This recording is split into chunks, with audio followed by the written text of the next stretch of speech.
के तेरे इंतजार का अफसाना लिख रही हूँ, अफसाना लिख रही हूँ।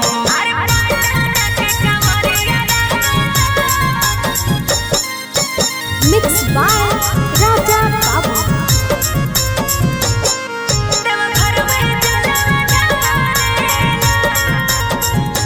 हेगे सड़क सवाना छाउनी रोड पर कवरियन के भीड़ बड़ी लागेला।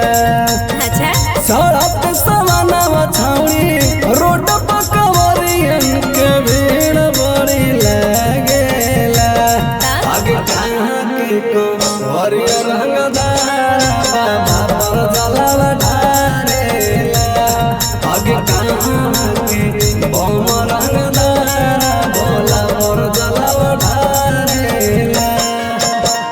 रहा हो व्यस्त हरदम बाबा में मस्त चिलम चिलम मारेला। रहा हो व्यस्त हरदम बाबा में मस्त चिलम चिलम मारेला। अरे पटना के कंवरिया रंगदार देवघर में जलवा ढारेला।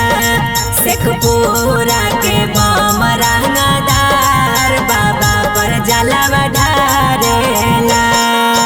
बोल बम जैसे बोल बम जैसे बोल बम जैसे बोल बम जैसे शंकर भगवान की। हेर लखीसर के कंवरिया रंगदार बाबा पर जलवा ढारेला। हेर फतुहा के बम रंगदार भोला पर जलवा ढारेला। हेगे कहवन चीज हटो छाउनी भोला के पसीने तू सच सच बतावेगे। कहवन चीज हटो छाउनी बाबा के पसीने तू सच सच बतावेगे।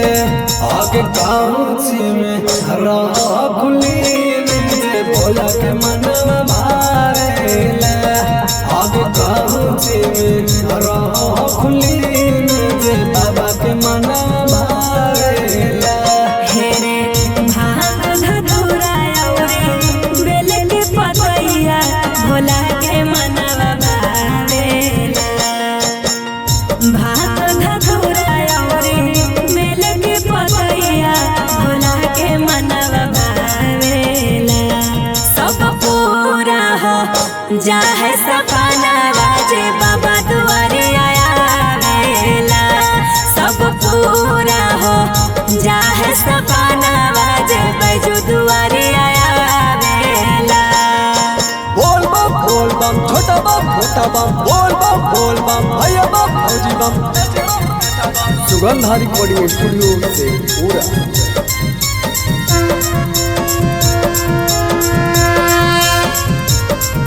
जहानाबाद के उमर हंगदार बाबा पर जलवा ढारेला। आगे मंदिर के बम रंगदार भोला पर जलवा ढारेला। हेगे काला के हको छौड़ी ऊंचे पहाड़वा गोड़वा में कंकड़ गड़ेला। काला के हको छौड़ी ऊंचे पहाड़वा गोड़वा में कंकड़ गड़ेला। अब कहाँ में भरेला जलवा कहाँ में जलवा ढारेला। अब कहाँ में भरेला जलवा कहाँ में जलवा ढारेला। सुल्तानगंज से भर के जलवा देवघर में जलवा ढारेला। सुल्तानगंज से भर के जलवा देवघर में जलवा ढारेला। हेरे राजा बाबू चले देवघरवा जे जलवा फलवा पावेला। हेरे अमन गोलू संगे रे देशवा जे जलवा फलवा